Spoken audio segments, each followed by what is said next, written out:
Yeah, so I've been in the PEMF industry for quite a long time, and some people try PEMF therapy and they comment and say that it's actually too strong for them, while others sit and lay and they don't feel anything, even at our lower intensities.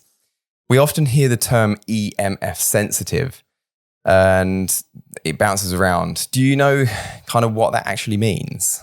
Yeah, well, there's the term electrohypersensitivity that has been invented in the 1980s and 90s. And now, one other term that is replacing it in a sense is EMR syndrome. There are some people that just have, measurable symptoms next to even very low intensity products, whether it's PEMF or, cell phones or even the presence of electricity. That's something that has been quite controversial in research. But when you look at population level studies with just surveys and you ask people, can you get, symptoms from everyday users of devices? You have an increase over time. In the last 3 decades, you have a steady increase in how many people recognize that they are impacted. For what it's worth, it's still a big controversy on a scientific standpoint where people are trying to do provocation studies and they say, okay, can you tell if a cell phone is off and on?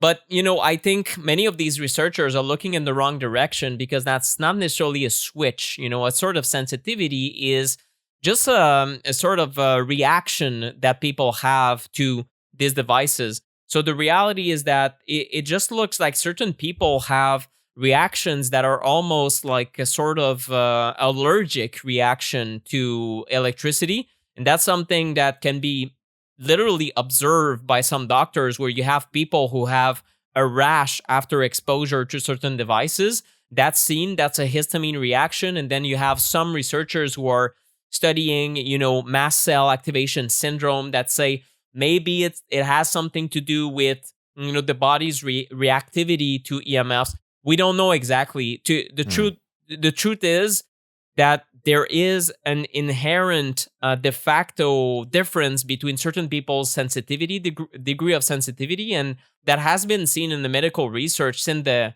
1800s, since the beginning of our use of electricity.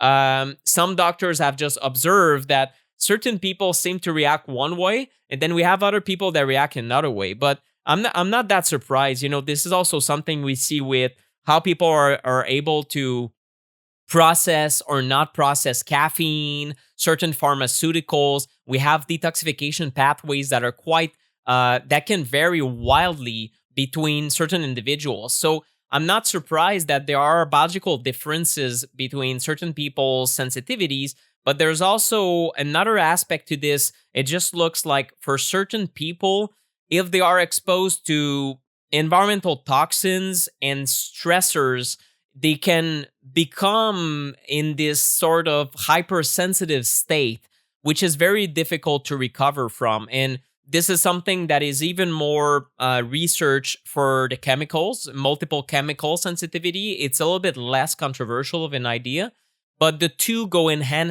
in hand, where a lot of people who say, I smell perfumes, I get a instant headache, I feel very sick in a new car, and I feel sick from the pollution very easily. Those people tend to also react to EMFs and to different devices. So, it's just something that needs to be developed because in certain physicians from the branch of environmental medicine, and I heard in the UK, ecological medicine physicians are very well aware that certain patients just have a bad reaction from these devices. And the most obvious ones have figured it out because they put a cell phone to their head, they have a migraine headache, and if they don't, they do not. So, the reality is that for some people, it's a very linear effect, and for other people's, it's a sort of malaise that is harder to pinpoint to EMF sources, and it's harder to recover from because we are constantly bombarded by EMF. So it's like trying to,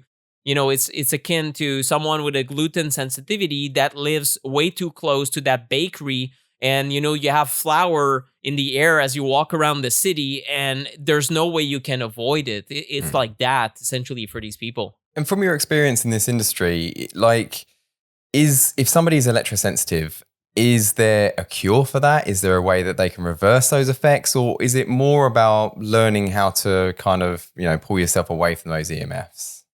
I think it's both. A lot of physicians told me that they saw patients with extreme degrees of sensitivities, and these patients gradually went away from civilization for a while because, of course, if you're triggered by a cell phone, try to go on the tube in London and see how many people have a cell phone or a device in their home. Same thing here in Montreal. You're surrounded by devices that trigger you. So therefore, it's natural to say, okay, you know what? I'm going to live in the countryside. But what they saw is these patients then, over time got even more sensitive in a sense, or more reactive. And then they simply couldn't handle coming back in the city. So they didn't see avoidance as a cure. They saw it as a temporary relief of symptoms. The cure came in many different forms, and it's not something that is initially cookie cutter. It's really trying to lower the overall body burden of someone, including, what you're getting from EMFs. But a lot of these people also have, to varying degrees, very high contamination in their body, heavy metals, for example, high lead, cadmium, arsenic, mercury.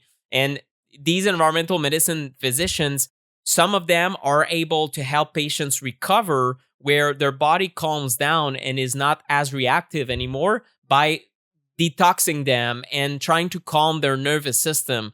It just looks like if EMF is one thing that makes your nervous system jacked all the time and always triggered, then part of it is avoidance and part of it is calming down what is irritating to the nervous system. But it's not just EMFs. It might be even food triggers. It might be, in the end, some of these people are in a very bad state of health where a lot of triggers are present, and EMF might be just one of the laundry list of triggers that is a problem for them.